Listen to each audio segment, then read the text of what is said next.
gives no fucks. I'm not married anymore. I don't care. What? Pause. You care only when you're married? So because everything you do affects the us, you tend to not talk about your ecstasy stories. You feel me? Like so not to reflect as to not reflect on the whole. Right. I am the fucking whole. So yeah, Mike did drugs before. Okay. Fuck. Mr. Dewell does drugs. See, that's the narrative. Yeah, man. Well, I guess we should get started then, huh? Yeah, that's how you start a show. Yeah, that's how you start the motherfucking show. Start the motherfucking show. Okay. And on that note, welcome to Channel 914. I'm your host, Rel Allen, and I have two guests with me. To my immediate right, Mr. Dewell, Mike Wells. And to his right, Miss Amira Turner. Say hello to the people. Y'all wave, you know what I'm saying? That you can imagine there's an audience waving back at you. Hey. Yeah, there's nobody else in this motherfucker. okay. It's just Yeah. weird. And it's funny, it speaks to that because I was dialing into your box that you have Pause. to get. Yeah, I was trying to fix that. Fuck. I was trying to work it I out. was so like, I was trying to dial the dial box and looking for your name Into my apartment. into his apartment. Yeah. That's first of all, he don't even have a box. That's crazy. Like, why are we even talking about that? Hey. Anyway, it said J. Allen, and it took me aback because I've been calling you Rel for so long. People forget that my It name. threw me off. Yeah. Like that. It was. I was like, why isn't it R. Allen? In my head, but that was just Because my name isn't actually Rel. right. Exactly. Everybody, and I just introduced myself as Rel Allen, Right. but that's not my actual name. So It that is- just is- speaks is a- yeah, it's an to how abbreviation. long- yeah, it just speaks to how long that I've known him and that we've been in accompaniment. Accompaniment. Yeah, that's a good. interesting word. Acquaintanceship. You be on I your was Stephen like, A. Boy, Smith I shit. be, with I'm the saying, word. I be trying to get busy, bro. Yeah. No, but we go way back. You know what I'm saying? Fellow Mustang. Yes, sir. All the way back Yerp. to Morgan Park High School on 111th and Vincennes. I remember when he was a motherfucking defensive line. Yeah. Goddamn killer. Yeah, man. You know. I was a little bit bigger back then. You know what I'm saying? Slightly. Little huskier. He'll kick your ass right now, though. Don't get it twisted. I mean, Don't let the peaceful demeanor fool you, man. He will break your neck. I'm trying to tell you. I will not do such things. It's always niggas that say that. I wouldn't. I am a man of peace. I believe in peaceful conflict resolution. Yeah. You know what I'm saying? That is where I do. I'm like a fucking monk. Like a Shaolin monk, because Shaolin monks will fuck you up. But it's the last resort. I was to say Shaolin monks will hit you with the little finger joints. Yeah. Fucking heart exploding shit. Anyway, sorry guys. Yeah, I know. That was just a whole just ran into a tangent. Whole fucking tangent. And as Mr. Dewell, you have Dewell brands, beverages and shit. Yeah. What you got there, son? Yeah, son. We just got a little, blueberry herb lemonade. Blueberry herb lemonade. Doesn't that just sound delicious? Doesn't sound delicious? It's not that many ingredients. You got blueberries, you got thyme. That is the herb, just in case y'all were curious. THYME. You know what I'm talking about? You know what time it is. Timey. Cane sugar, lemon, and water. It's a very, very simple product. And love. Oh, you see the love in the bottle, and then the craftsmanship. You see what it is, but yeah, man. So support black-owned businesses. Get you a Dewell lemonade. Go to dewellbrands.com. So we're gonna make sure that by the end of this podcast, we've said dewellbrands.com 7 times.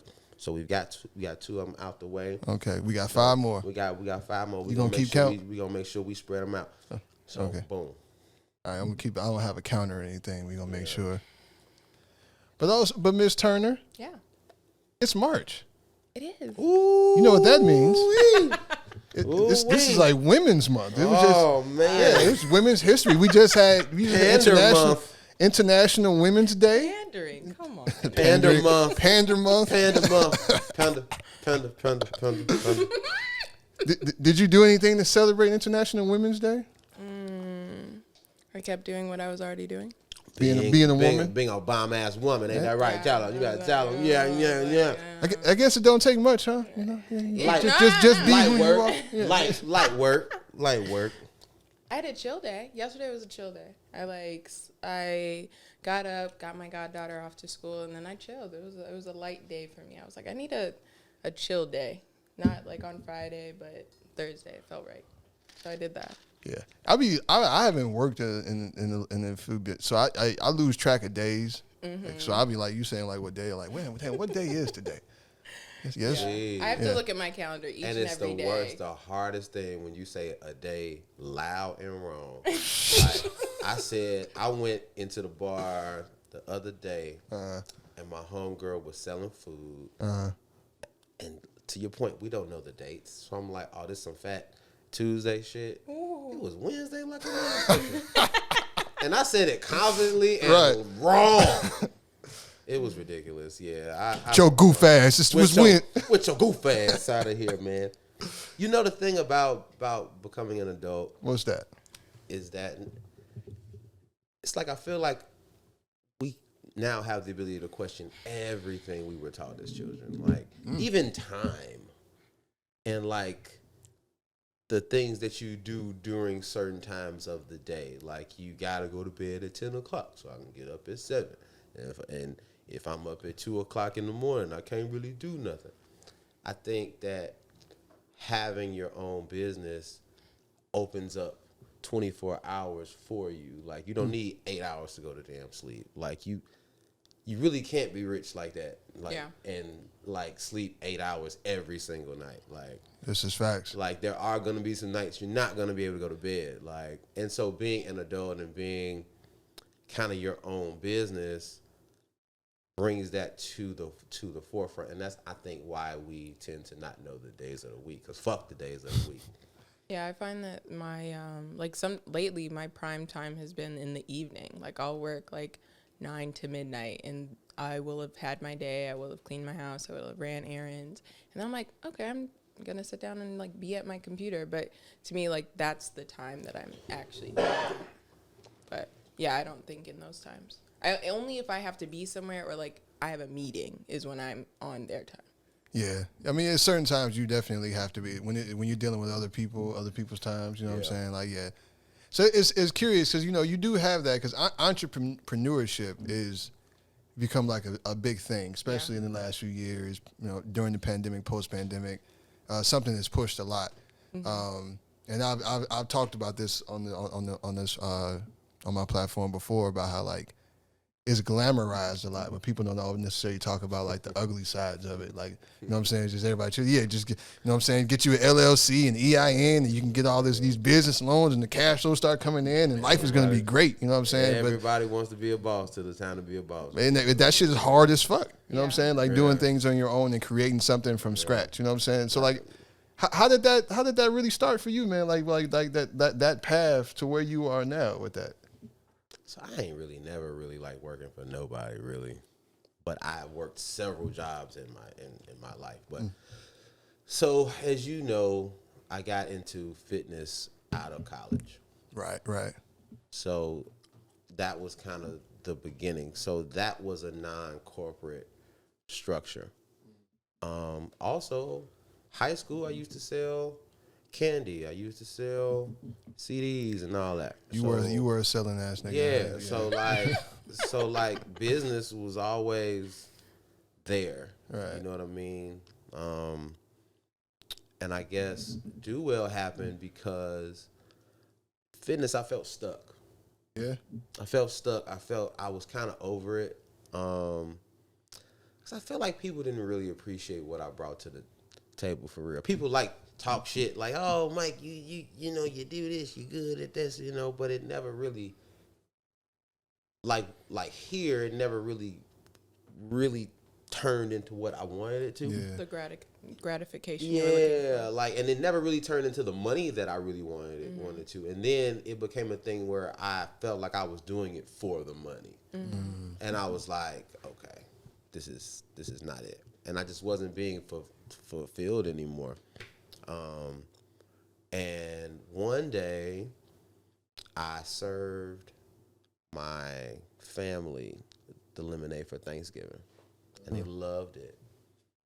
I'm like, oh, I think we might be on to something here. Right, you know what I mean? And then the whole thing kind of happened, but I knew that I didn't want to just sell lemonade because there's too many of that. Like I knew I needed to do something different, and I guess with my food background, I figured we could put some herbs in that thing, and the rest is bottled history. Bottled history. Telling you, so like I've never heard that term before. That's up. Did you just think of that just now? Just right now, gang. That was Really, that's man, impressive. Like I really want to change. You know how you look at like products and you have these moments where every product has that in it. So like last year it was mango everything. It was a bunch of mango shit. One year it was oats and all the different skin care products. Like there's these different trends that tend to happen in industry, and we want Do Well to help create another trend. Like once you see somebody, because nobody's doing this now. Right. Once you see somebody copying your shit, that's how you know you're there. Oh yeah. So Imitation is the highest form of to, flattery. you know what I'm saying? That's what we're trying to get to. So Do Well is getting ready to really blow some doors open this year. So stay tuned. Yeah, man. Look out for that shit. That sounds amazing, brother. Absolutely. Yeah, man. But y'all are doing another little venture together. Who, us? Yeah. That's you guys. Yeah. The both of you. Yeah. Two people sitting right here. Absolutely. You guys are doing something together. I've been doing a whole lot of talking, and I think she looks better than me and sounds a little better than me. So I'm gonna let y'all. I'm gonna let her break it down like it need to be broke. Yeah, Ms. Turner, please fill us in on this new venture. What y'all got going on? Well, twofold. I will find, on your last part, because people have that spirit to do stuff outside of the norm. Mm-hmm. I think that is what has brought our spirits together a little bit of, hey, what are people already doing, but how can we do it better and do it a way that will reach more people and be inclusive. Okay. And so we met at this event called Create the Space. Shout out to Create the Space. Yeah, to me for you. And I'll have him talk about that a little bit more. But Mike essentially shared his story and how this year has gone and different experiences. And it really resonated with me of just how honest he was about the story he told and his truth. And so we ended up talking after the event and staying in touch. And we just found that we had this really organic chemistry to talk about things that are on our minds and that things people are facing, such as dating, relationships, thought processes, our timelines. And we found ourselves speaking with a mutual friend, Malik, and he sort of helped bring this idea to the forefront of like, Amira, you guys have this, you guys are talking, like, why not make it into something? And at first it was going to be an event, and then it came to like, why don't you guys have your own podcast? And at first both him and I were like, podcast, like, there's 1,000,001 podcasts. Yeah. So how do we make it different, and what do we actually want to talk about? And so the idea came about The Space is the title, and really creating space for people to have these conversations that I feel like we're not having as thoroughly or aren't as thoroughly fleshed out. So like actually giving people a space to talk things through and not be talked at. Right. And then also not, badgered for how they think, because someone else thinks like you. Or you haven't heard someone else's thought process as to why they did something and why they feel that way. And so we're starting that journey.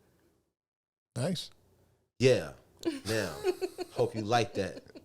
Create the space. We're creating the space for people. Talk your shit. Yeah. So is it going to be centered around any certain subject matter, or? So, you want me to go? So, because I'm going through what I'm going through. Mm-hmm. Oh, y'all don't know what I'm going through. We don't know what you're going through, but please tell us. So I'm recently going through a divorce, and I'm looking to heal, right? Mm-hmm. So the best way to do that for me is to get perspectives from others and to challenge my own thoughts and views on things. I think that, and I've been told that thinking is very valuable, and men need to hear all this and this, that, and the third. So I felt like, just like with fitness, I used to be 83 pounds. I used that as a way to drive my fitness business. We did well. I want to kind of use my experience to not only help others, but also help me. And like I said, like Amira said, our energies just matched. And we've had some crazy conversations in the car, and we just wish we just had them on camera. And it would, like, if we just would have just had the camera right there, could have just posted it, wouldn't have to do no work or no editing or nothing. So we build, and I think it can really help others. And I think if we were to help bring others on, first off, we're not experts. Mm-hmm. There you go. Be very clear. There you go. We're not here to help them from our perspective. Mm-hmm. We're here to we're here to provide a platform for these perspectives to be shared, and the open conversation to be had that has not been had between males and females, or men and women. We want to make sure we are politically correct in our language. Right. You know, I don't want you to get canceled. I don't want no shit. And it'd be all your fucking fault. It'd be all Mike's fault. Be the nigga with the beard coming in getting us canceled. We don't want that. But listen, I am a man that has been broken. I'm a man that is healing. I'm a man that is man enough to know that I don't really know nothing. And not from a put myself down point of view, but from a I want to approach this process humbly and try to learn, as opposed to talking about what I knew and what I should have did, because I don't think that would really, really be beneficial. And why not talk shit with my friend, and we can get, you know what I'm saying, some kind of clarity on these things. So that's my thought process. I didn't really want to speak for you. It's fine. Yeah, so what would you feel like would be, in terms of like your perspective, and like what makes you want to do this? Like what point of view are you approaching this from? So actually, I missed the key part. So part of what happened was Malik, he's really great about bringing ideas to the forefront, because I feel as though in my background, I do consulting, and I help move things along for other people and bring visions to light.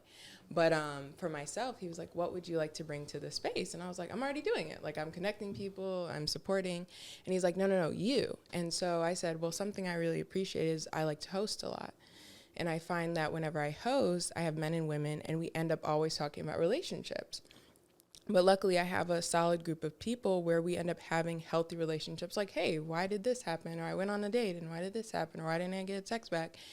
And I found that, man, I'm not in spaces where you're able to have those conversations between men and women.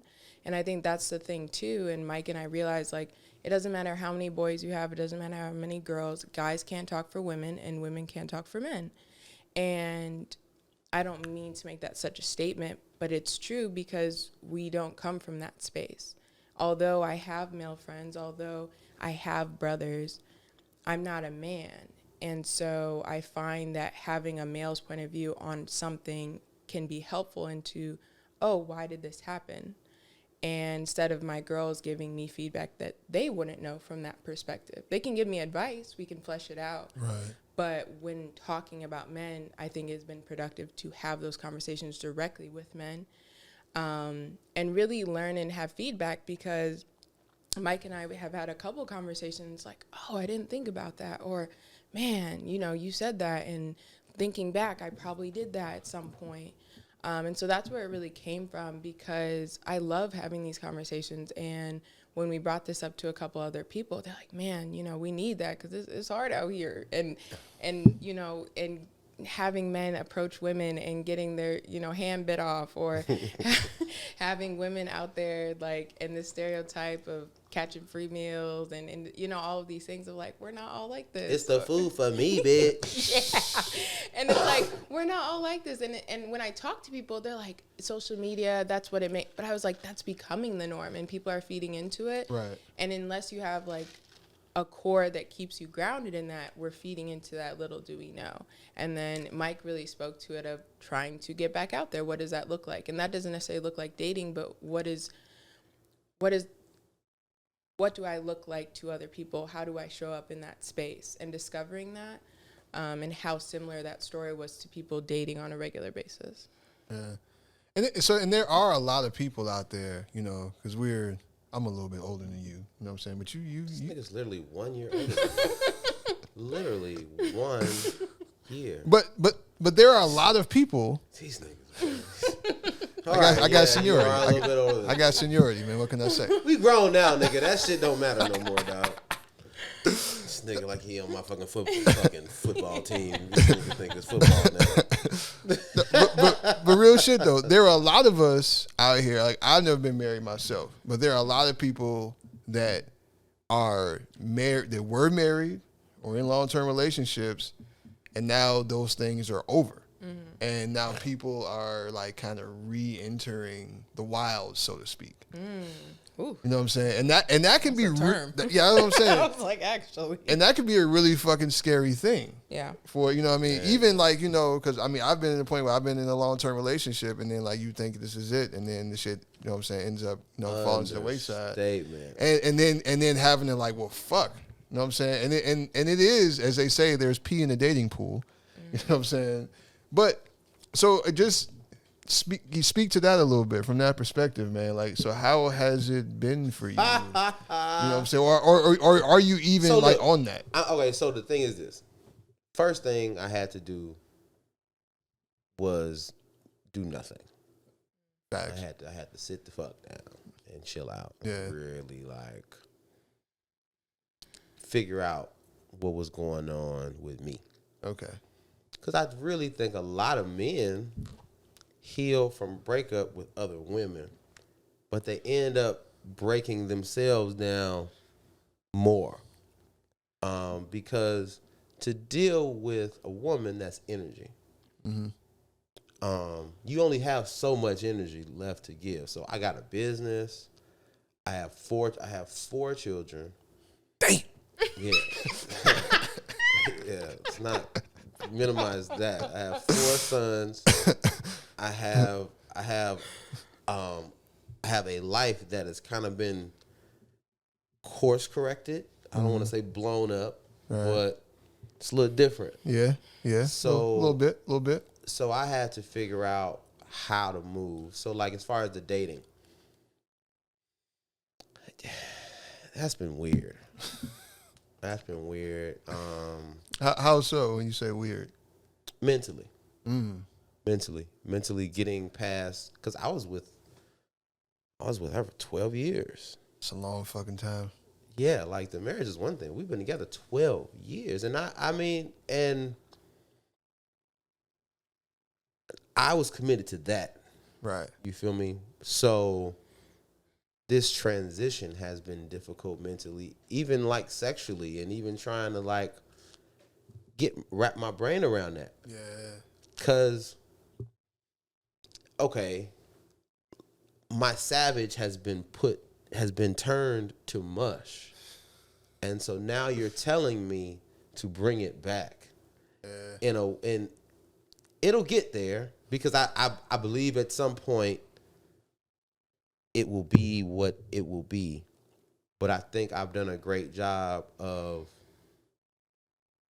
really sitting down and kind of like healing from this process. Mm-hmm. By summer, I'll be fine.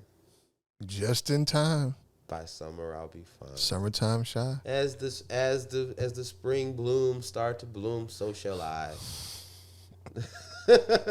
So I'm chilling, man, and I'm really focusing on my business. That's really my girlfriend right now. Yeah. Is my business. Like really, I really don't have time to try to get to know somebody right now or try to like date right now because I'm trying to build a business and I'm trying to build a person Yeah. in myself. And bringing somebody in on that right now would be detrimental to us both. Yeah, I can imagine, like, 'cause, you know, when you're married, you know, just the people that know that are married know that you kind of end up sharing an identity, in a sense.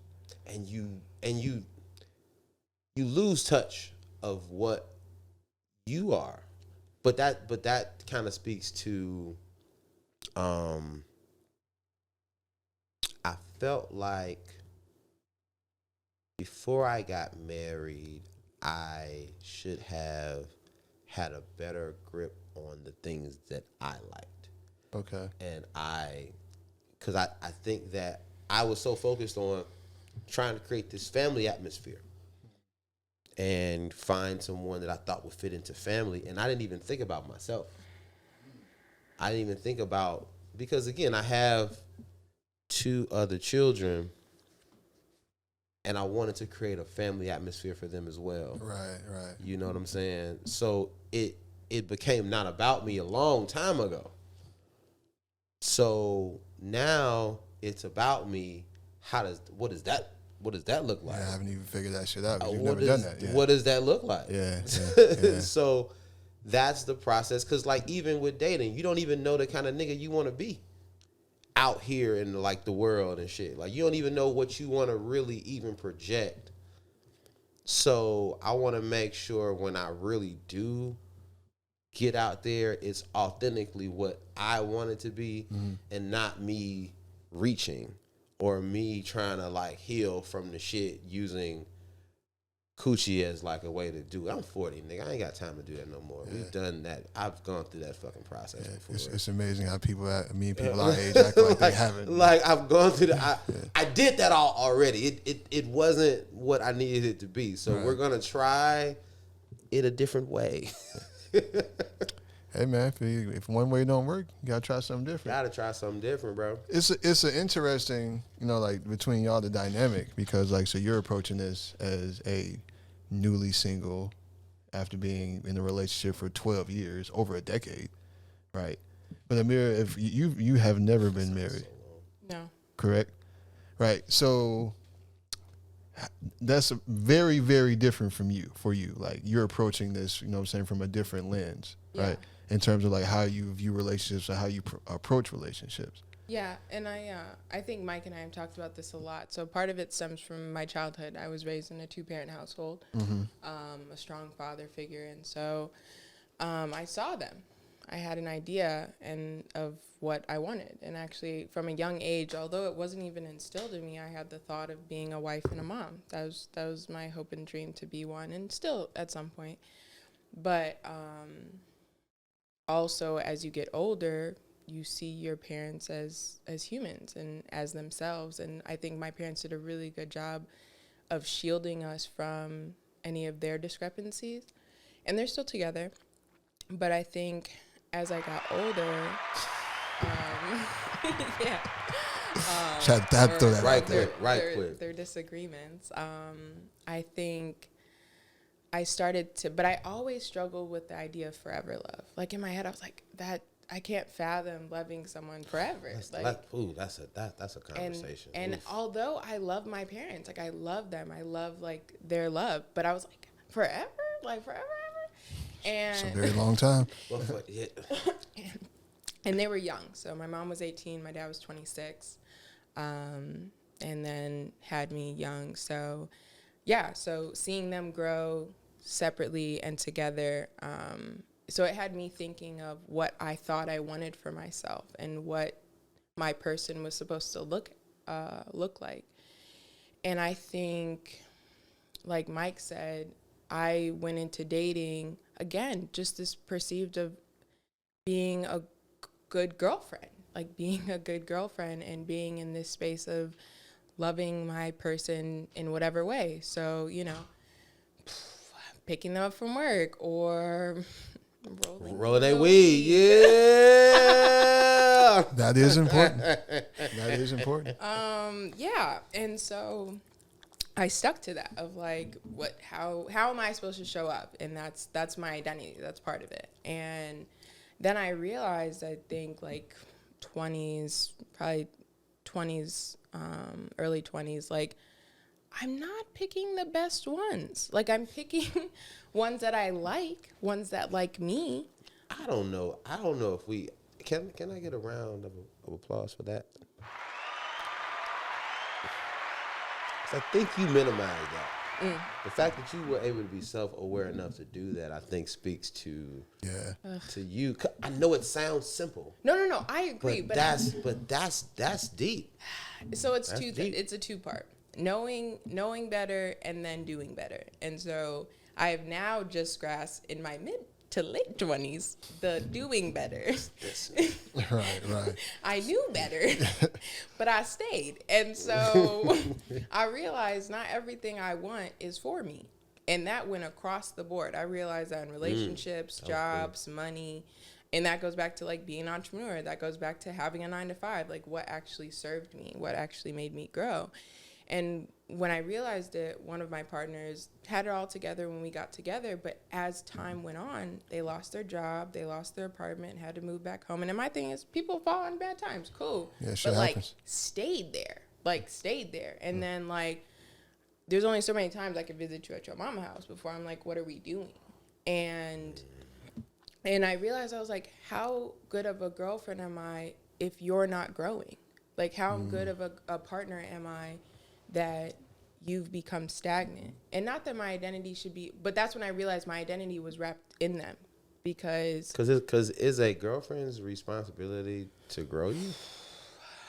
Is that a thing? I don't, if I may interject. yeah. Please, I'm asking. Yeah. No, because so I feel like a lot of people make that mistake. Whereas myself included, it's part of growth, right? Like you people search for things in other people that they should already only be searching for within themselves, right? Like you can't make someone change, right? Nobody, a person has to want to change. Like you can be a catalyst for change, a conduit. Yeah, exactly. You can encourage, but nobody is going to change unless they want to change themselves, right? So in terms of looking at stuff like that, for people, they go into these relationships and they look for people like, well, I need somebody to bring this out of me. You know what I'm saying? I'm looking for somebody to do this for me, to help me change. And it's just like, it's okay to want somebody to be inspired. You should be inspired by your mate. You should want, and a lot of that has to do with like having somebody who's going to hold you accountable, that will say like, hey nigga, okay, I know it's a fucked up time, but like, what we doing? You can't just sit here. I think I was a practitioner of that. I think I put too much input on what my mate could do for me and not enough into what I could do for my mate. I think I maybe have had a conscious thought around it, but I think at the end of the day, service to my mate was not paramount. It was more because I've always felt like if I'm straight, then I could be better for the person, right? Right. But maybe that should have came via more service to my mate, as opposed to looking for more service for my own self type shit. Because I know for me, having a woman around was always the constant. Right. And when I was alone, I felt kind of empty. But that was my opportunity to talk about what you talked about was getting yourself together and not using someone else to help you get there. Right. And to be able to be there for them, and I think I never had that time. to really do that. I never had that time to really be by myself. Yeah. That's why I said I'm kind of taking this time as a valuable time because I've never had it. I'm 40 years old and I've never really been by myself. So it's interesting. It's important. So if it's one thing, like, you know, so I tend to not really talk about relationships much because I don't really have any advice to give any fucking body. You know what I'm saying? Like real shit. Like I know about a lot of things, but you know, I mean, obviously I've been in some. First of all, that is not true. I've seen the way he works in these streets. He could definitely give some advice to somebody. That's a lie. I mean, it depends on what you're looking for. See what I'm saying? But you know what I'm saying? I just avoid it because you know there's a certain everybody's looking for something different, right? And what may work for me may not work for somebody else. But what I do know is I've never been afraid to be by myself. You know what I'm saying? Like there was a point in time where, like, you know, relationship ends and it's a scary thing, but I've never really a long time ago I've gone through the like, well, I'm just okay, well, that's over, so I'm just going to plow through as much as I possibly can. Yeah, you know what I'm saying? That was a beautiful time. Yeah. And I did it, and it worked. Time. You know, had fun. But as time goes on, man, you really realize that that's not helping you at all. Right? And look at us turning into adults and shit. I know, right? Damn, we grown as hell talking this kind of talk. But it really just kind of, you know what I'm saying? I don't know, you end up kind of like, in a sense, losing yourself and what you really want. Yeah. So for me, as I grew more into adulthood, if I had a relationship that would end, like, I would always just take time. You know what I'm saying? Like, just to chill, be by myself. And that's not to say that I wouldn't do anything. I wouldn't go out. I wouldn't hang out, anything like that. But if I was, it was always clear that, like, hey, you know what I'm saying? Like, I'm not looking for anything, you know. Just being honest about where I am with myself and also with others, just in terms of what my headspace is. Because you can do that, man. You can end up using people to get over somebody else, and that's a really fucked up thing to do. That's where the whole like rebound girl, rebound shit, and that shit's mad real. That shit's mad real. What do you think about like the whole out? And you all can both answer. I guess this is me asking. You asking questions. Thanks for your permission. What do y'all think about the whole out culture? So like, I don't know what the actual correct term. What do you mean? The out culture? So like, the sex parties and like, because you're single, you single, we all single, so we may know someone in that particular circle. Like, I have a friend, like, he goes out of town to these parties, and it's like a community. Mm-hmm. I know exactly what you're talking about. So that's why I call it the out culture. I don't know necessarily what to call it. Yeah, I don't want to call it orgies and shit, because that just kind of like, hey, Mike, I think your friends is different from my friends, because I don't think I've had an invite to that outlet that you're talking about, which is cool. I mean, so I'm just saying. Like, I mean, we're going to have to make sure she get an invite then. That's already understood. I'm just clarifying. Hey, guys, y'all saw it, man. She wants a fucking invite. That's all I said. But so I'm just trying to figure out, like, as three single people, like, what do y'all think about that or that particular lifestyle? So wait, I feel like that's always been around. Like, it has. I mean, I asked how you felt about it. I didn't say it was like this newfound thing. No, you go ahead, man. Okay. Like, no, nigga, you go ahead. I gotta take some more. I gotta take some more hot information. Potato was a person, boy. God damn. I need to take in some more information before I answer this, because I'm learning. So I definitely know exactly what you're talking about. I know a few people. I know a few people that are involved. Yeah, I know. I've definitely had some invites. Yeah, I know. It ain't for me. I don't. Have you gone to one? No, but the thing is, like, nigga, that's I what don't I need. I don't have to spirit. try heroin to know that shit ain't for me, bro. You know what I'm saying? Like, You will not compare this Sex to parties heroin. to heroin. You will not. I mean, That's interesting. it can be addictive, but it for me, man, I don't know, like, and it's not even on some like that I hold the intimacy and sex as some whole sacred thing. It's something like it's not that part of it for me. It's really Hey, yo, son, this nigga's not soft, yo. Just know that he's not soft, yo. But it's for me, man. It's just kind of like I don't know. Okay, all right. I'm gonna put it to you like this. So in these places, there are a lot of people, right? Okay. And in some of the places I've been described, it was just like, you'll be there and there'll just be like a whole lot of shit going. It's not like everybody's walking around naked, but a lot of people are. And I really can't even, like, I've never seen it, so I can't, it's hard to imagine the shit. yeah, and it's not like I don't want to paint this picture because I have very limited experience, right?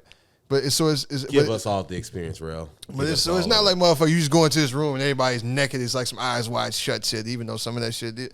But it's not like that. Well, like, but it's not. you know what I'm saying? Like, you go in there, it's just like, and people just fucking everywhere. But like, you might end up seeing some shit, and it's just like, bro, like, I don't there'll be people naked and doing things that I would never want to see do things ever in life.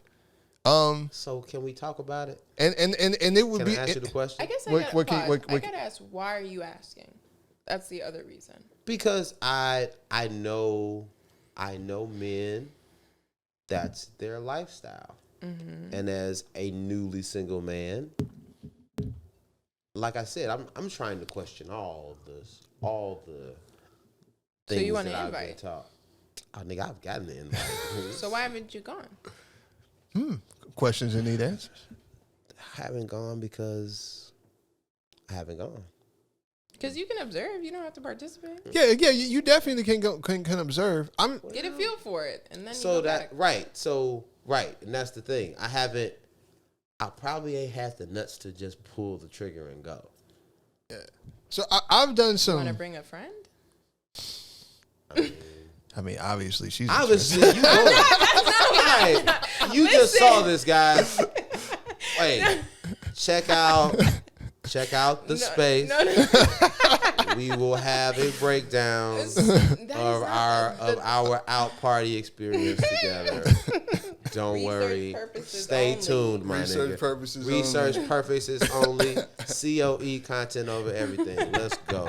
Hey man. Like done. I mean, you ain't got to challenge me no more. I mean, but I don't think there's anything. You know what I'm saying? I don't think there's anything wrong with it at all. Like You know what I'm know, you know what my fear is. saying? What's that? This is my fear. What's that? You know, I've seen from a distance a nude beach before, and there was a bunch of bad body people. And so that's exactly what I was saying. Okay. Hold on, let me finish. Go ahead.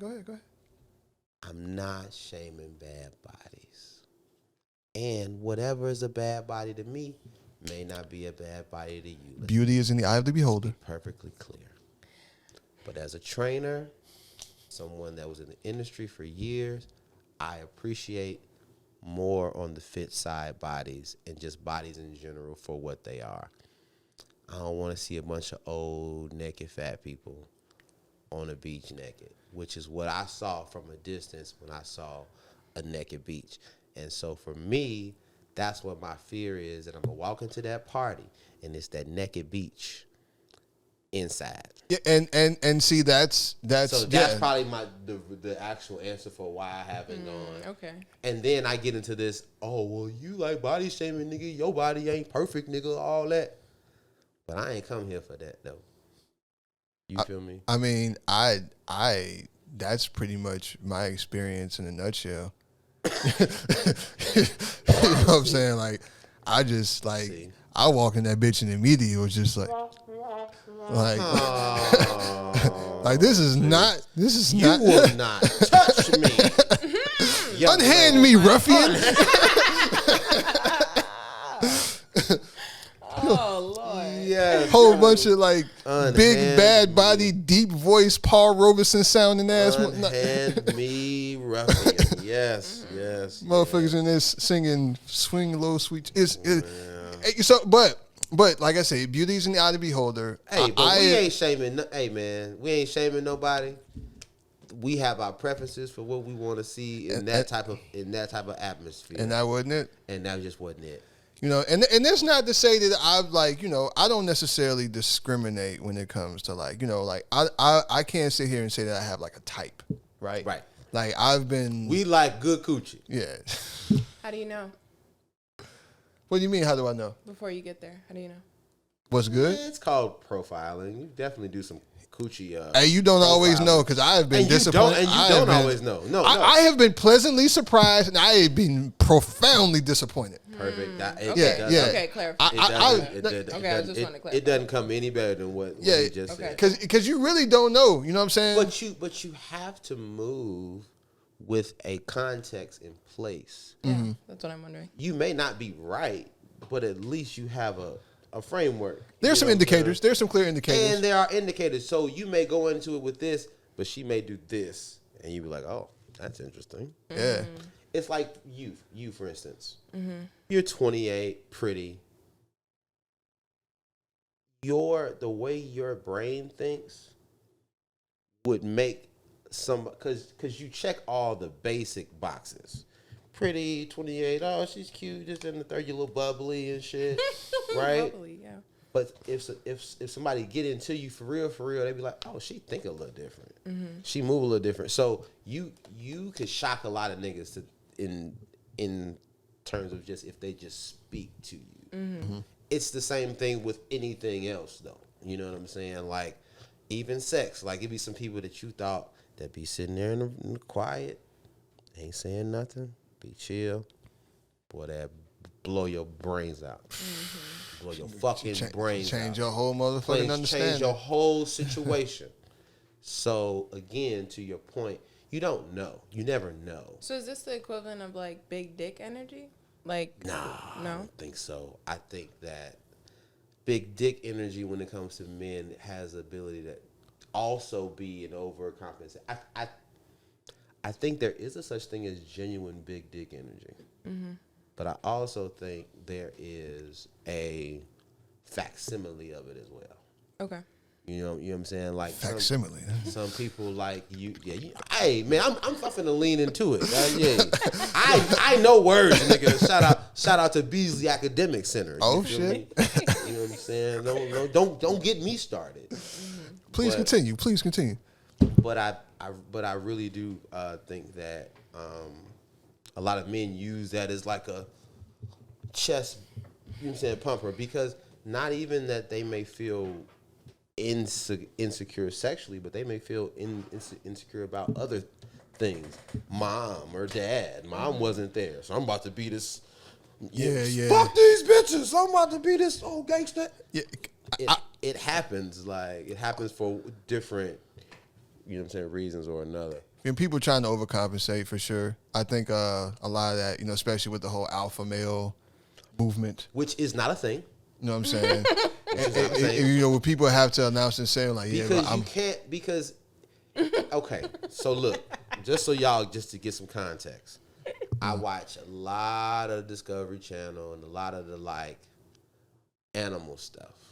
When you're talking about alphas are across the board. Everything you do needs to be alpha. You can be alpha, like let's say you're an athlete. You could be an alpha on the football field, right? But you get your dumb ass in class, you're not an alpha. You're no longer an alpha. Not saying that all athletes are dumb, but we're just doing just two different things, right? You're not that. Men, just humans, can't be alphas at everything. That's where you get the overcompensation. Right. Because I got to be an alpha in everything. I can't beta myself at all. That's where you get the overcompensating male. Right. Because he's trying to be this nigga that's impossible to be. You have to be the leader in everything. You have to have the final say on everything. Down, bro. You don't know what you're talking about. And that's the thing. Because I've said this a lot, man. I think a lot of times, in terms of men, in terms of what I see in this whole manosphere and shit, is people. That's a good one there too. People be looking for, I know some words. That's a good one. That's a made up ass word. Hey, no, that's a good one. That should definitely be in there. But no, people are more so looking for servitude instead of like partnership a lot of times, because can we get a bar for that? Do we have? I don't know what you sound. I got I got that was solid. You got to get your, what I'm saying, sound. No, you know what's a better because I was you need a ding or something. Yeah, that's a good one there, man. That's a good one, man. Yes, no, but it's kind of crazy because like, man, if I'm gonna choose a partner, I'm gonna want you to be better than me in certain areas. Mm-hmm. You know what I'm saying? Because because I need you to lift my spots where I'm not. Exactly. Because I'm not good at every fucking thing. You know what I'm saying? I don't know everything, right? So if we're really gonna be partners, then we have to be able to complement each other. Like I'm weak where you're like outcast. I'm strong where you're weak. You're weak where I'm strong. I fucked that up, but you know what I'm saying. I know exactly what you're saying. You know what I'm saying? So, and it's like, so that means that sometimes my partner is gonna have to have my final decision on certain shit. Yeah. If it's certain things that like I know that this is. Don't tell these old super cocky niggas that. Yeah, I mean. No, don't tell them that.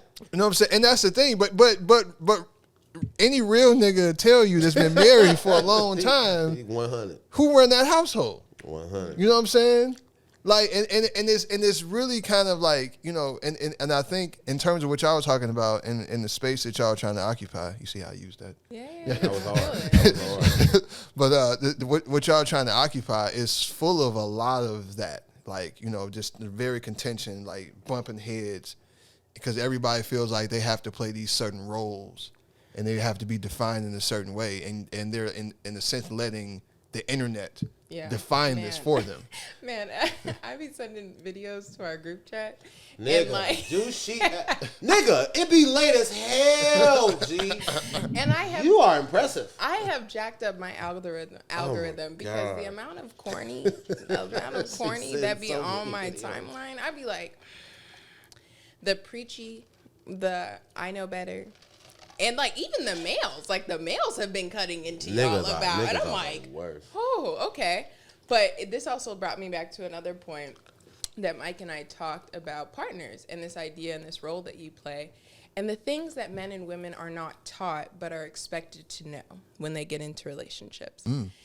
And I know I've been in relationships and I struggled because you ask for something and men being. Not all men, but in what I've experienced of, I'm the provider, I'm this person, and I give unto you. And I was like, okay, cool, let me get an apple. And they're like, here's this orange. And I'm like, bitch, eat the apple. Yeah. Eat and the orange, anime. It's still a fruit. And I was like, okay. Yo, that was all right. I like that. That was dope. And I got used to accepting the apple. And orange. They gave me an apple. I wanted an orange. Oh, you wanted an orange. Yeah, you see what you did there? See what I did there? Yeah. See, subconsciously. Typical nigga. Subconsciously. God, right, damn. Man. You got to turn that shit down, man. You got to turn it down. I guess I still got to get my shit together. Damn. So yeah, I got into this habit of accepting these apples, and I was like, actually, I don't want this apple. And I like citrus fruit, bitch. And then it took me first of all, you're an ass. So perfect example. It took me forever, first of all, to find my voice to speak up about that, but then second, to then me make it seem as though I was ungrateful for not wanting the apple. All I did was ask for an orange. Yes, and that's the thought of what people have to give, and not understanding. It's okay if you don't understand how to give me an orange, but like, please give me an orange. And I don't want a Gucci bag. I don't want a car. I would like the original orange in which I asked for. And it would be this thing of, I have to provide, I have to do these things. And what I found was helpful when I went into situations was, I can do for myself, and not on this independent woman stuff, but do for me what I don't do for myself. That is what is needed. Because, of course, I'm taking care of myself, but you need someone in your highs, you need someone in your lows, and you need to be that for someone else. And I found that I was all around doing that all the time. Yeah. And then it also reverted back to my childhood. I'm the only girl, oldest. And so I was in that role. She had to fucking raise all these little young niggas. Sick of raising these young niggas. Actually doing. My parents did a great job of raising, but like they ain't want to clean nothing. I was the kid at home with the quality time, just like in this space. So like I already knew how to serve. Right. I serve upon me and what I asked. And it's crazy. No, because I think we're gonna say the same shit. So just going. Maybe, possibly. But I was gonna say was because a lot of times, like in what you just described, and you being like assertive in terms of what you want, and not just taking what you're given. Oh, this is new. Yeah, but so a lot of times that's what I think this term modern woman, and people saying that, like, so a lot of people would say that that's you leaning to your quote unquote masculine energy. Yeah. You know what I'm saying? By simply stating your wants and desires and not accepting something else. Yeah. It is though. Is it? Yeah, I'm so confused by the whole masculine and feminine energy thing. The reason why you are is because it's never existed. Right? So we all as human beings have masculine and feminine energy. Yeah, I agree with that. It has been incumbent on women that wanted to be accepted in the world to always exude 100% feminine energy at all times. Because the male ego wasn't necessarily built to, or not built, we have not been taught to deal as men with masculine energy in women, because nigga, for what? And the male ego is fragile. I was gonna get there. Sorry. Yeah, I promise you I was gonna get there. Why you always gotta be trying to hate on us? But I think men, because of our fragile egos, feminine, masculine energy, there was really no space for it. Yeah. And why you see a lot of these niggas butt hurt now is because they don't recognize it. Just like you said. And then they got to put it in a box. It's got to be, oh, that bitch gay. Or she's crazy. Or she's this or that. When in fact, the reality is women have not been able to control their nothing in real, like, over the years. Like, their bodies were always subjected possibly to whatever a man wanted. Yeah. She walks into the wrong fucking room, her body is now an object to be this or that. And it was looked at as like, okay. Like, take for instance, R. Kelly. Oh, yeah. Like 2001, 2002, I'm in college, I walk, and I see this man piss on this little girl and give her money, and I remember feeling in my head, oh, well, shit, nigga, he paid her. She got some money for it. I remember thinking that way. Yeah. So we got to talk about, like, how us as men have objectified women in a way that made this masculine energy have to come out to protect themselves. Well, that's when you say protect themselves, so that's twofold. For one, that R. Kelly shit was mad weird. I've talked about this before. Like, because I remember, like, you know, because everybody, that R. Kelly sex tape was widely circulated. And not just the tape itself, but just how it was circulated and how niggas took it. And I mean, you went in Heroes on 87th Street, there was a nigga in there selling that shit. You know what I'm saying? That was heavy, and it was, and I always thought it was just like, this is weird, bro. Like, why do you want to see this? You know what I'm saying? But in terms of having to protect themselves, man, I think we've gotten to this point where, like, we finger point at each other, and we don't necessarily, like, look at all the extenuating circumstances that have brought us to where we are. And a lot of that has to do with the black family structure hasn't necessarily been at its best. I would say, and No, a lot of it's been intentionally I'm done. gonna say that they intentionally blew that shit up. Yeah, I mean, what is documented that there have been things done to intentionally disrupt the black family. You know what I'm saying? It's not a rumor. This is not a conspiracy theory. It's not hyperbole, guys. Yeah, no. This is shit that actually fucking happened. You know what I'm saying? You can go back to your man J. Edgar Hoover, FBI, all the COINTELPRO. There's been a whole lot of shit that's been done, right? So like you said, this is not hyperbole. This is real shit, right? But we don't necessarily take that stuff into account. Whereas, like, we talk about women have to protect themselves. Like, so we're in like a whole generation of. So it's almost like I see a lot of hate for single mothers, where it's just like, well, how the fuck did they become single mothers? You know what I'm saying? Did not become single Yeah, they didn't become themselves. single mothers by themselves, and so it's like when you talk about a lot of stuff that happened between like mass incarceration and drugs being flooded into the communities, globalization, a lot of jobs, those unskilled labor positions that people will be able. Capitalism as yeah, well. you know what I'm saying? Like there have been a lot of things that have happened to quote unquote Consumerism, and to all the that so shit. a lot of that has disrupted the black family, right? So a lot of women had to step in the roles that they weren't accustomed to because they didn't have a fucking choice, right? So, and it's like, and a lot of Which women is also masculine energy. yeah, and a lot of women are necessarily aren't thrilled with that. A lot of them are. A lot of them, some of them have leaned into it. Some of them are kind of like are angry at men. It's like because like it's like we did it, right? And a lot of men are angry at women because they've had to do it.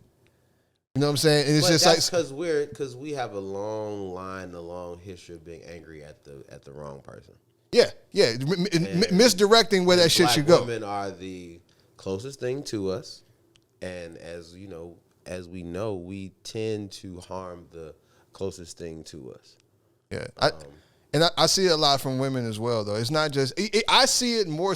I see more of the vitriol because especially man, because there's some real weird shit that I see from men, and there are a lot of men that ones that I've seen that come from single mothers that hate single women, single mothers as adults. Mm-hmm. Like they don't necessarily hate their mothers or they don't outwardly hate their mothers, but they don't want to deal with single women in general, single mothers in general, and they kind of like always have some shit to say about them, which is kind of really fucking weird to me. Corny as hell. Yeah, and it's all like this projection, misdirected anger, childhood traumas that people haven't dealt with. And men don't have no outlets to talk about nothing. And that's true. Yeah, and that's a big part of it. That is a huge part of it. Yeah. Like when are we like? It's always going to be projection, and it's always going to be misdirection of anger. Because where the hell do we talk about the anger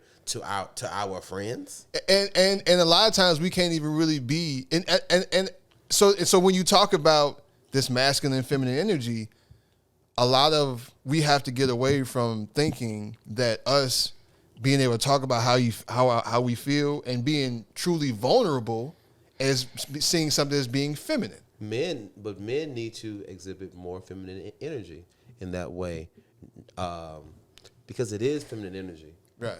Nurturing, it's caring for. I think they have to understand it before they can exude it.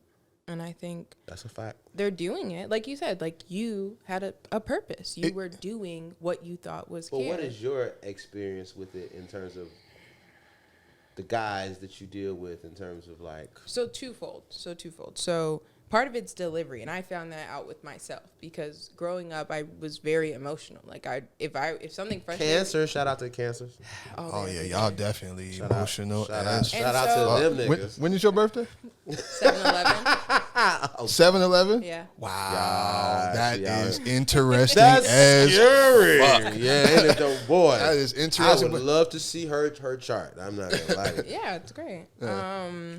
But yeah, so delivery, I realized that like whenever I got emotional, I was in tears every time. And like some people are like, whoa, you got to calm all that down. Like I can't listen to you like that. it's difficult to, because it's so much. And so hijack the fucking situation. Yeah. And so I realized that, like, okay, but then I went to like the extreme of like, okay, well, like, this is my point. And I was very direct. And so that didn't always work. So I had to find this happy medium, which I'm even still going through, because I'm not great. I can articulate myself, but I'm not always the best communicator about how I feel. And what I grew up doing was sitting on my feelings and then burying them until they weren't as significant and moving on. And so that really bothered me, but I ate it and then just accepted my apples. And so now I'm like, actually, that really bothered me. And I've learned to do that.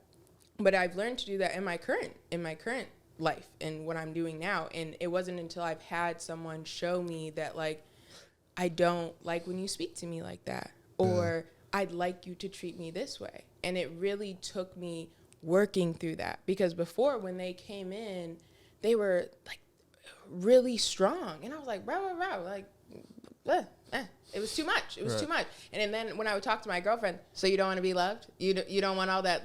But it's what someone would characterize as feminine energy. But it was just not the way I receive it as well.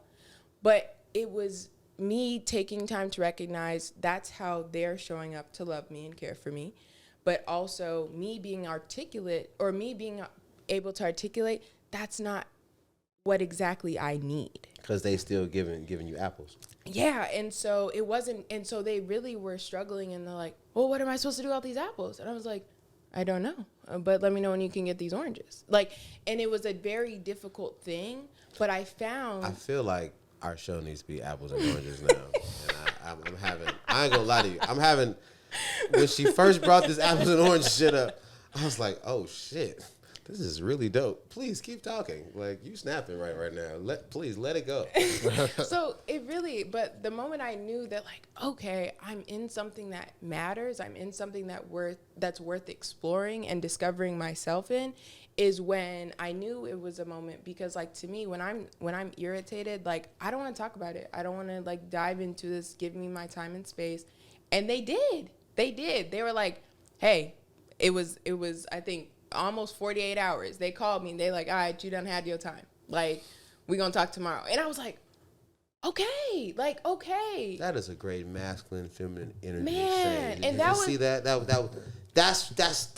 it, ladies and gentlemen. That was like, and to me, dope. That was good, because I realized, like, there's a certain level of where I can talk to you and explain to you this is what I need, but I also have someone that will push back and be like, okay, I need this too. How do we find a middle ground? And I found myself constantly with people who took up all the air in the room. And then people would argue back, like, okay, well, like, get your own air. That's not how it works. Right. If he took all the air, ain't nothing left. Man. And then it's making me get out of character. I'm not this overly exuberant person. I don't need to do that. If someone doesn't think to leave me air, what are we doing? Yeah, I'm about to die in this bitch. Yeah. And so I was like trying to find myself, trying to speak louder, like, is it my turn yet? Is it my turn yet? And I'm wild. And so I realized, and so with that person that, you know, was taking air, I realized I can't ask for someone who's not thinking of me in that way. And I realized I also was losing my message and my delivery, because I was constantly frustrated. I was constantly bitter of this. And so I realized, like, there are all these other rooms in the world. Let me go do that. And that's not necessarily going to another relationship, but just let me go somewhere where I'm not fighting for energy all the time. Yeah. And I think that's where I also honed in on delivery of what to ask for and how to show up in. And that's what's helped a lot, I think. Because it's twofold. Like, it's twofold, how someone speaks to you and how you receive it. Because that's key for me. Your message will get. That's some real shit right there. Yeah. It's not just it's not always just how you say it. It's just how the other person receives it. Yeah, because I was like, your message will get lost on me. Yeah, because you could say that shit eloquent as hell, and they could look at you like, yeah, right, like, fuck, you just cursed me out, like, yeah. And I mean, and I've been on both sides of that shit. You know what I'm saying? Where, like, I took something a certain way, and they didn't mean it that way at all, and didn't think they brought it that way. And I've said things where I thought I was just expressing how I felt, or said something very calm and mean, and I end up like really hurting somebody's fucking feelings behind it. So it's definitely, and I think that's a part of like when you're in a relationship with somebody. I don't know if people just necessarily expect things to just work, and like you're already supposed to know all the things, and you know like there's definitely a learning process, a learning curve, and that shit is pretty continuous. Everybody thinks that the person that they're with is supposed to know what to do. And the reality is nobody's really taught any of this shit, you know? And we're in this era now where there's like this love and hip-hop swag.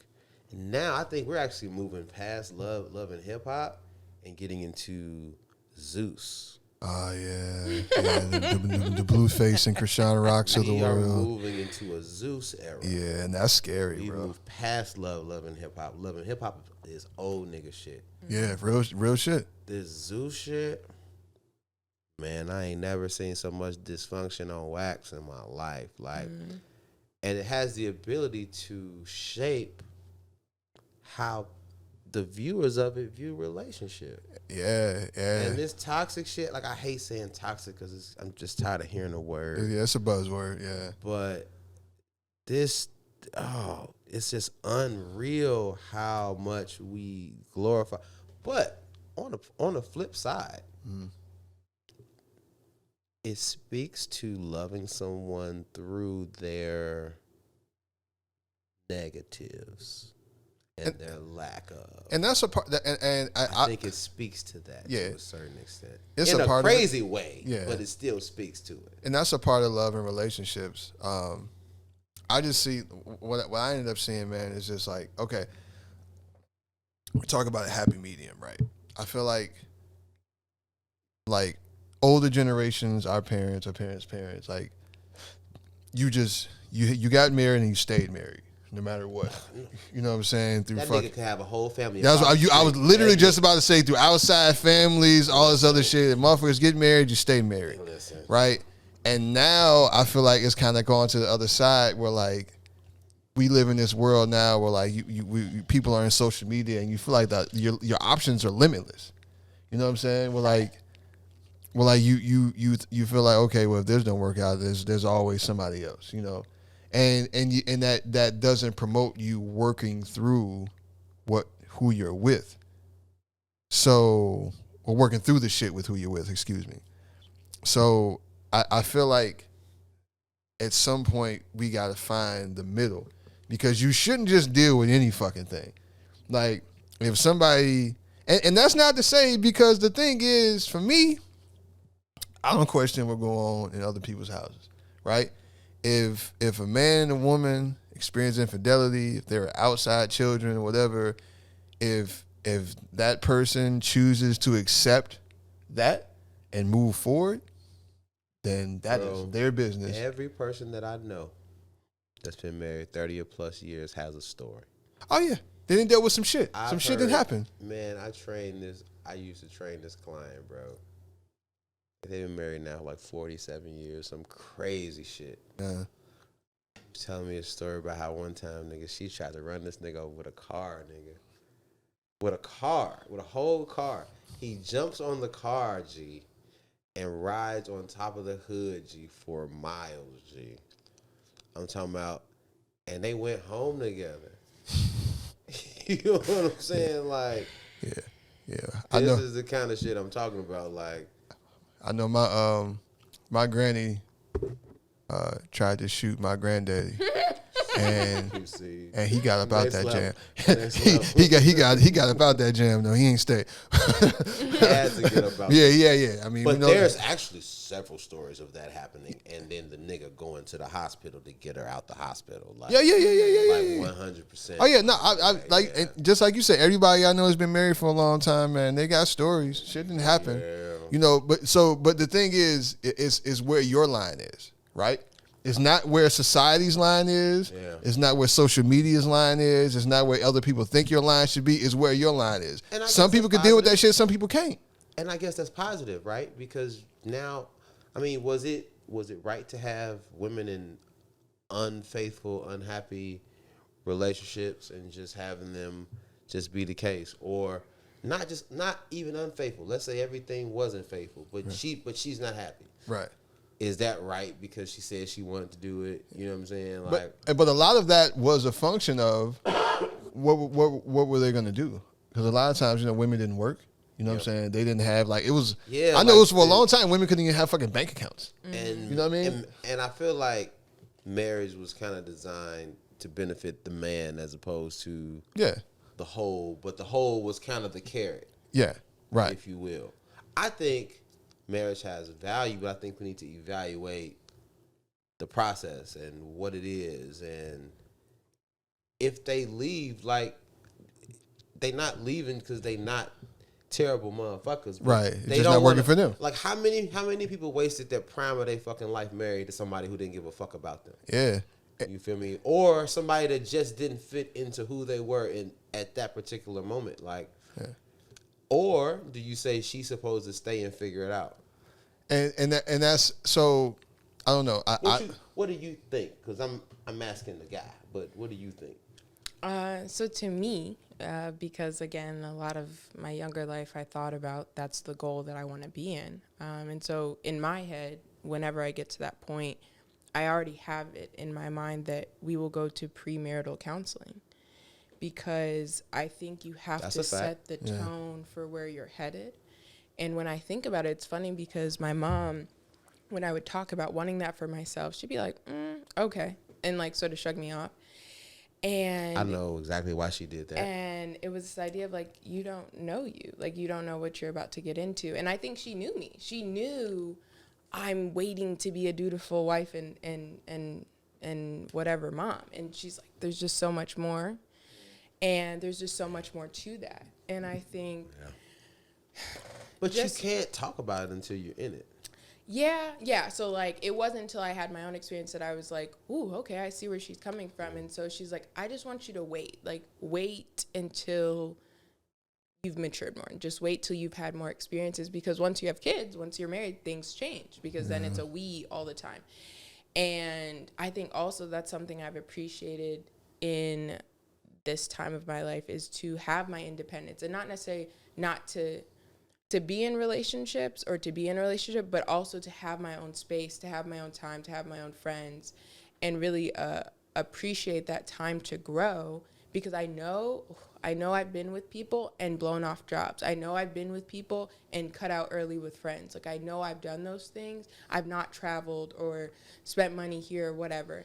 And I think, to me, because I've seen... first of all, background, I've had a nanny business for years. So I've been in people's homes and children. And so I have a good working of like how other people act and things to take note of. And then also my parents, and things to really talk about prior to going into a marriage, because I think you can't talk about everything.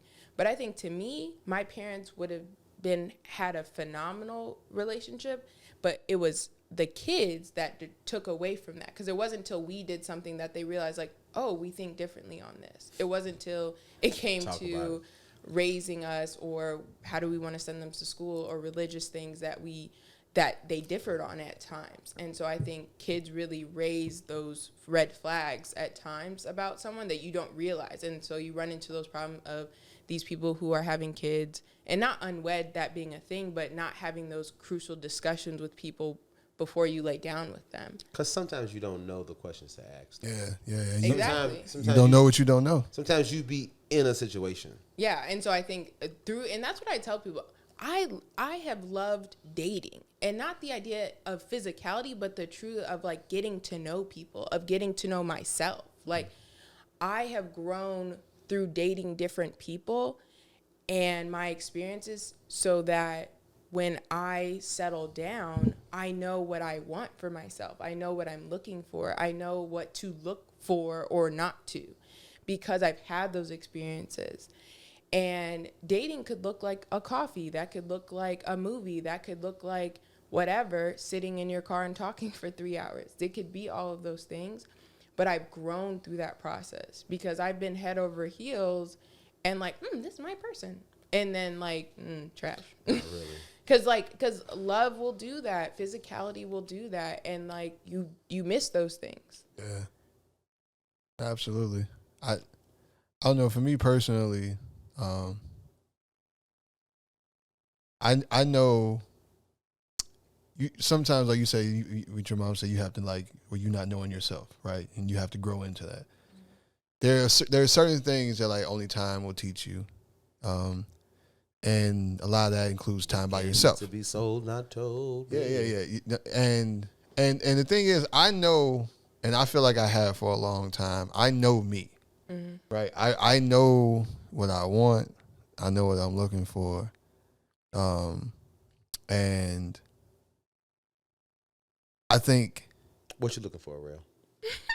What you looking for, real? I just, right now, elevator pitch. Right now, since you know what you're looking for. Partnership. Cause I challenge that shit. Talk. Partnership.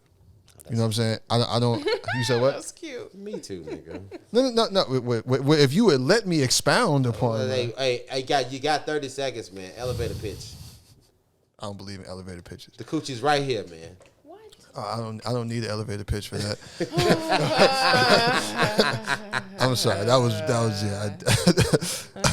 Hey man, it's guy talk, man. Yeah, but but real shit though. I don't have.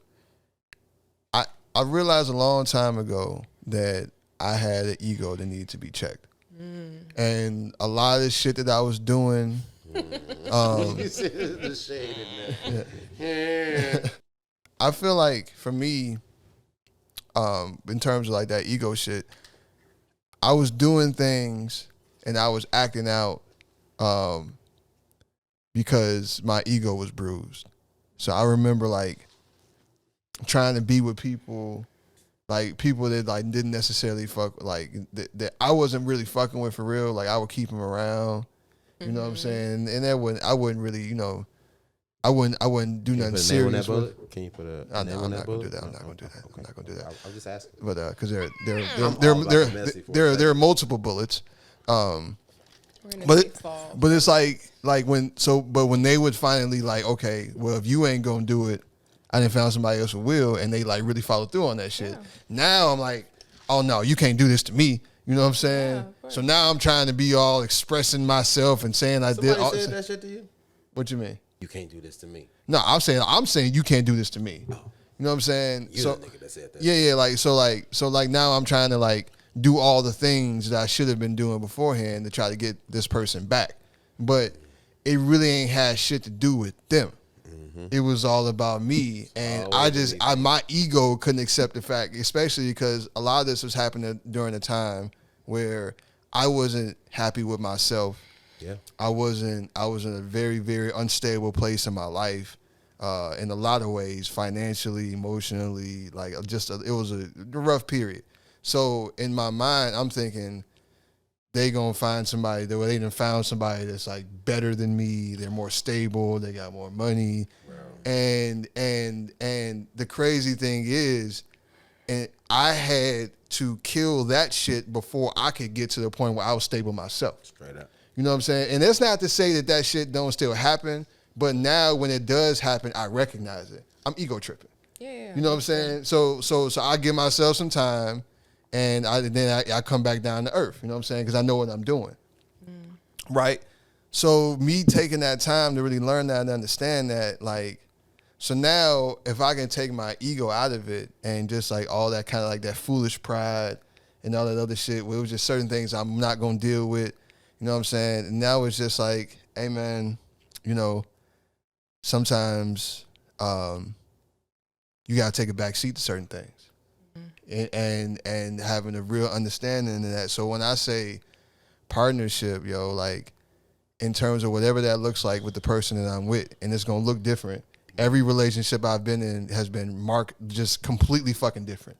All the people that I've been with have been completely different. So the things I've had to do with them while I've been with them, the roles that I've had to play, the loads that I've had to carry have been different. You know, and I'm okay with that as long as it works for both of us. You know what I'm saying? So I'm not looking for something that has to have a certain aesthetic, that has to be a certain way. I just want some shit that's gonna work and we both gonna be good with. You know what I'm saying? And whatever that shit looks like is what it is.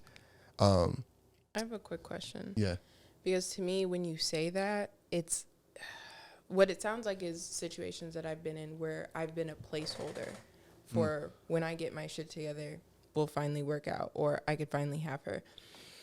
And that, there's not many situations that have infuriated me, because like people cheat, whatever, that hurt my feelings. But like being something that you've held on to me when you weren't ready for me, that made me mad. And I don't know if that's exactly what you're talking about, but that's what it sounded like to me, of like, she's good, I want her, but I'm not necessarily in the space that I'm supposed to be in or want to be in, but I still want her and I don't want anyone else to have her. Well, that's where a lot of men too. Well, she was talking to you, so I'll let you. Or just for the group. Yeah. The males. I will say in my situation, that wasn't necessarily it. Okay. It was me. So the thing was, I really didn't want them in general. I wanted something from them. We had a relationship in a certain way, but I didn't want anything past that. Did you articulate that? At those times, no, I didn't. You know what I'm saying? And it would just be different ways while, like, you know, just kind of like being these kind of like ambiguous titles. Yeah, I know like, what you're talking about. you know what I'm saying? Like, yeah, I mean, you know, we're like, what are we? Like, shit, we humans, baby. What you mean? Yeah, baby. You know what I'm saying? Ooh, Like, man. yeah, I'm a man, you a woman, man. We out here. So sometimes we do things together. Yeah, you know what I mean? and sometimes we do things apart, you know? Absolutely. Yeah. But then it's just like, oh, okay, but as long as I'm the one leading it, then it's cool. But once that shit turns around, it's like, oh no, bitch, that's for me. That's not for you. And that was a really fucked up way to go about it. Really, you know what I'm saying? But like I said, that was my ego. That was me in my 20s and just not really understanding the game and how shit really works. Because I think for me, what I've done is I learned that, and I was like, I don't like that. Right. And so then I was like, okay, let's articulate. What we doing? Are we kicking it? Are we movies? Are we grab a bite to eat? Is it you saw her and you need to vent about her now? Like, what's going on? Because like, to me, I think that's the thing that, yes and no. For me as a woman, I just need understanding. And then I will be able to move. It's the, what are we? It's that multiverse that you live in. The multiverse. Sorry, I just saw it. He actually loved that. Hey, I know. That was dope. Yeah, that was dope. Really that I appreciate feel that. like that men don't understand is the what ifs that really be having women go crazy. Now, don't get me wrong. I have met some women. They're like, tell me the truth, and then you tell them the truth, and you blew up your whole spot. You can't handle the truth. Yeah. So there is a twofold, but like for me, like, cool, now I can operate with some understanding of why I only get a call on Tuesdays, or why your car be broke every Friday. Like, you know, I have an understanding for what's going on, and then I can move accordingly. So I'm a terrible liar. So I wasn't necessarily a liar. I was an omitter of truth. Yes. Omitter of truth. Yeah, You know what I'm saying? Which is still a fucking lie. Yeah. It's a reverse lie. Yeah. I appreciate y'all articulating that, Yeah, because but- like some people don't understand that. I'm Yeah. No, still not.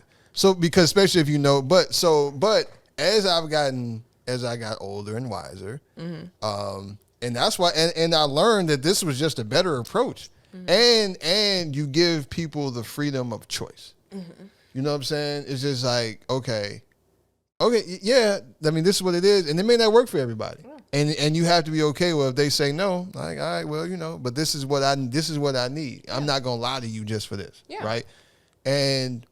But I just found that was just a way more successful way to go about it. But as you said, because the people lie to themselves. Yeah.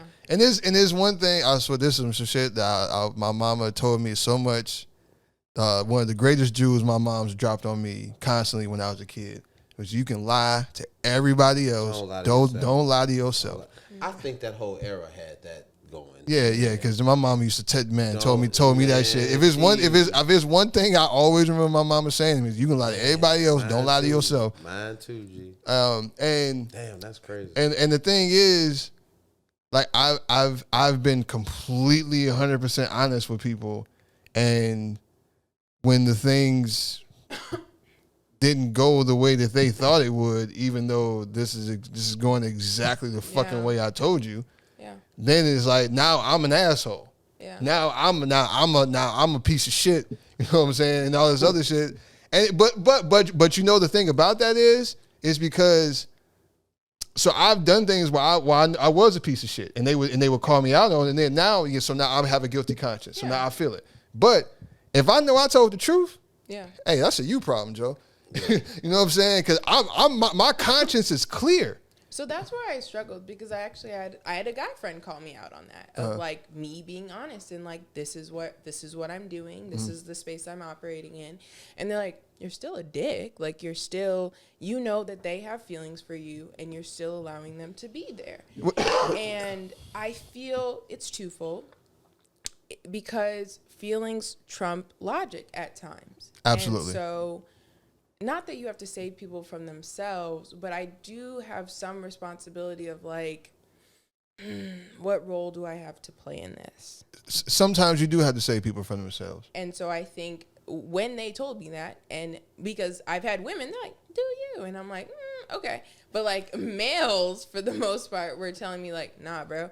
And so I realized that even though I'm being honest, that doesn't make it okay. And it makes me think of, I don't know if you guys have seen this video, but the guy who had 7 kids with 7 women, and he was like, I told them I didn't want these kids. So like, am I actually liable for these kids? And now that's a super hot topic. Did you send that in the what's the name? I did. Damn, I missed that one. I actually posted. I'm gonna let you finish though. Yeah. But I mean, I can open it to you guys, but like that's a real thing, because he raised some good points. Like, my body, my choice.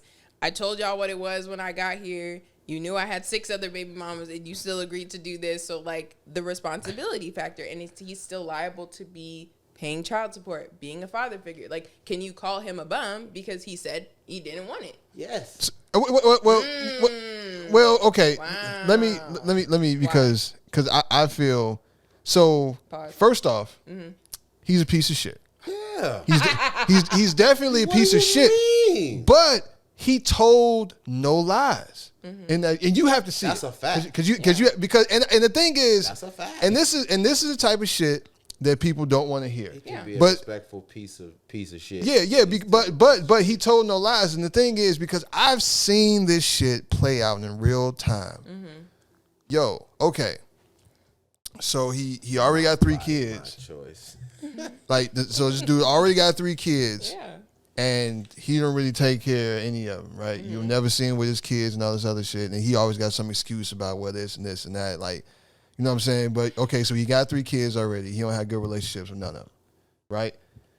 And so you're going to choose to go forward with having, first off, you're going to get pregnant by him. Which, I understand sometimes you don't do it intentionally, but... Actually, you do when you don't wear any protection. I mean, but do. Yeah. But When you have raw sex, nigga, you are you know it's a possibility. You are intentionally doing an act that will have a child. Because there are definitely people that I had sex with for many periods of time. Guys, when you have sex and they come inside of you, or even if they pull out, you can have a baby. You can. I just want you to know that in case you did not know. Oh, right. Yeah, because there are definitely many people. Because maybe somebody didn't know. Yeah, there are definitely many people that I've never had unprotected sex with. Actually, way more people than not. But the thing is, but I've seen this play out. Like, okay, so you think this situation is going to be different with you for what reason? You know what I'm saying? And so now, okay, now you have the baby, and he's doing the same shit he did with all his other kids. And now you're upset. And now you're surprised, and you're wondering like, well, how did this happen? And it's just like, okay, it's a fucked up situation, and yeah, he's a piece of shit, but you really already knew this. She got addicted to what the dick did. Yeah, and that's the thing about people thinking that once they special, and once they have this kid, shit is gonna be different, and the shit turns out being the exact same. Now that does not absolve him from responsibility. That does not make him. He's definitely he's just the fact that you got 7 kids by 7 different women. Come on, bro. That's wild. You do not get to make a child, and because you told them you didn't want them, that absolves you from the responsibility that comes with doing that. That shit is, and if any of you niggas is running around here condoning that shit, then y'all got a problem. Why is that? Why is what? Why does that not absolve you? Because when you have sex, there's a certain responsibility when you become an adult or just a child. Period. Let's take. Hold on. There's a responsibility. Take emotions out of it, right? No, from a basic standpoint. No, but that comes with that. There is when you actually have the child, right? Okay. No. We said sex. Okay, sex. All right, but no. Level. Okay, because that's the thing is because some people don't value sex the same way. Yeah, and so everybody in your life that you ever had unprotected sex with, you were prepared to have a baby with them. I know. I can't say that. That's why when we talked about that savage mode that we talked about, when you was willing to throw your dick on the table from time to time, right? That's where it gets a little weird. So okay. But all right, so that's the thing, right? Everybody that you've had unprotected sex with is not necessarily somebody you're willing to have a kid with. That happens, okay? When you I would have had to deal with it if I had a child with them, though. Absolutely. No way I could have been like, hey, I told you what it was. But but what I'm saying is just like, because people get so caught up in the emotion and him just being an asshole about it, right? Yeah. What I'm saying, what his point was, I think one of the points he was trying to make is women, if they don't want to do it, they get to decide, right? That they don't want to have this child. Yeah. Right. And it is their decision. And I don't feel like it's a double standard. As women, as bringers of life into this world, I believe that right should be solely up to them. Totally be. Yeah, it should be solely up to them. But from what he's saying is like, and I don't feel like he should be absolved of responsibility. But when it comes to the point of like, okay, where you already knew this information, you chose to go through with it anyway. At what point does that woman have to accept responsibility for her role in it? So now we speaking nuanced of he went and bought he brought a plan B and offered to pay for an abortion. Yeah, and they refused. Yeah, right, and they refused and went through with it anyway. Also, just because you're a man doesn't make you a father. Hold on, that's a little different. Yeah, that's what I'm saying. Oh, sorry, you ain't see the whole video. Yeah. Hold on. So he bought the plan. Yes. He told him out front, like, nah, I'm not on this, because he's saying these are like jump offs. He's like, I got the $400 or I got the $50. Yeah. Hey, I had that all wrong. Yes. Yeah. Okay. He was like, actually, and I was like, no. Yeah, and you choose to go through it anyway. So at some point, that you gonna have to swallow that. Yeah. Well, you should have swallowed it. Damn. You know what? Interesting. Really nice, guys. I didn't even do that on purpose. It just kind of happened. It just happened. It was so organic. That was organic as hell. Yeah. Oh, well, I yeah, so now what does Mike have to say? Yeah. She definitely chose to do that. My body, my choice. That's a fact. Damn, I feel completely different now. Oh, okay, cool. I really do. Yeah, you led really confidently. Bro. Yeah, you did. See, that was that loud and wrong. Loud and wrong. Loud and wrong. Loud and wrong. Yeah. Dog. But I think. Yeah, dog. You did that, dog. But it was interesting to see people, because you've never really heard that perspective articulated the way he did. Yeah, he did a really great job of articulating. He did, and like I say, even though, like I said, I still think he's a piece of shit. Yeah, he's a dick. Yeah, I want to blame her for not articulating that from the jump. I'm gonna blame her. Sorry. Because he sent you the video. I mean, she sent you the video. You didn't watch it. Look. No. But the amount of videos in which I send is actually a lot. Okay. Again, I've told you, miss a video, I messed my algorithm up, and so I have a ridiculous amount of relationship podcast type stuff. But I recognize that it's for the podcast, so I can go back when we're like trying to find topics. Is it just y'all two, or is it a group chat? It's a group chat with Malik. Okay. Then we also have one. Yeah, I definitely will tune out of a group chat. Like I'm terrible with group chats. It's really just me and her. Though. So yeah, it's the social media group chat. So Okay. it's really like whenever we see something, we send some. I just send more. So I guess we should have broken down the video in full, but I was bringing it back to because it connected to me of like you're not. She was like waiting on me to like be wrong. I actually wasn't. I wasn't expecting She was like, you to. she was like, so why do you think like that? I wasn't expecting you to be as bothered by it as you were actually. So I that was. was surprising. Yeah, you were Were like you didn't- fatherhood, and I was like, oh Like, Lord. nigga, you can't be just like out here fucking motherfuckers and because you said I don't want to have no damn babies, but you nutted inside of her. But if you bought Plan B's Yeah. and you really articulated and really was gonna go through the process of making sure that this did not happen, Yeah. I can't be as vocal about that. Now, the choice still lies with the woman, right? That's whack. But the thing is, it is still your choice. So you going into But it's like your choice to happen, but I ain't got to take care of it. Yes. and that's what. So that's the thing. And what he was saying is like, you know, the financial responsibility, the child support aspect of that is just like. Whereas I don't want to get too far into the weeds with that, but there are a lot of situations where people end up having to be financially responsible for kids that they never wanted to have in the first place. Now there's always, like you said, don't nut in them. Don't have unprotected sex. You know what I'm saying? Like, so that's great one technology with fucking condoms now. Yeah. You're irritating. Yeah, and the crazy thing about the Plan B doesn't work the way everybody think it does. Really? Some shit I had to Google one time in a situation. Oh shit! It can go wrong. No. So the Plan B that doesn't. So people, I was under the impression. Oh man, took. I was under the impression that the Plan B was kind of almost like, you know, if it would just stop the pregnancy, right? Yes. But what it does is stop the woman from ovulating. So if she's already ovulated and that egg is there, the Plan B, you just swallowing that shit just to swallow it. The egg is there already. It's not going to kill any sperm. It's not going to destroy the egg.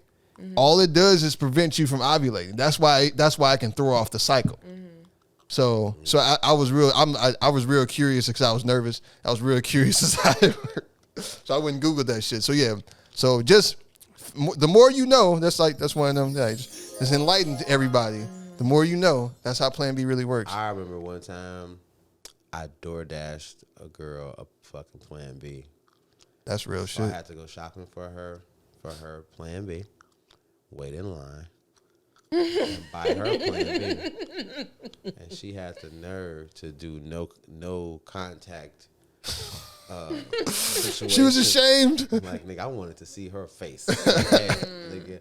Like, no, don't leave it on the door. No, I don't want to leave it on the door. I mean, you could have waited and just like been. No, but that'd have been creepy. That would have been creepy as That'd fuck. have been creepy as hell. I would have been viral for that. Like, she had a fucking Ring camera. Look at the crazy guy waiting on the Plan B delivery. No, not me. I mean, so I just dropped that shit off. I was disappointed. I didn't see her face though. Yeah. Well, on that note, now that everybody knows how Plan B works, and you've had your Plan B delivery story that nobody asked for.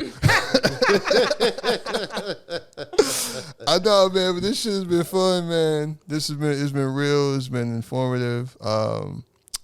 And to close, do you guys have a timeline when will we be able to see this great thing? Well, we actually are going to be starting this month. Okay. We're going to be starting this month. Not sure when we'll actually release everything. Okay. We're looking within the next month or two, but we're going to start filming content this month for sure. Because we really want to make sure we're not looking for messy, right? Mm-hmm. We want to be really intentional about this. And so we just want to not be in a space to rush it. Right. And we want to make sure we do shows like this to help roll out the whole concept of it and get some like feedback from things like that, and go from there. Yeah, and I think also if Mike and I keep talking, we will have talked about like multiple episodes every time we catch up. So it's like, Yeah, so I don't even Just really go ahead talk and to do her that like shit. that right now because I be feeling like we be wasting fucking content. That's real. No bullshit. All right, man. yeah. And what was the name of it again? It's either gonna be the space or apple and oranges. We'll see where I gotta go. But you will see when it drops. We'll see what it drops. Hey, just pay attention. I promise you will find out when it's time. You'll see it. Yeah. Yeah, man. Well, I appreciate y'all coming on, blessing my platform, man. It's been a pleasure. And as always, just always want to express my gratitude to all of you out there looking, watching, liking, subscribing.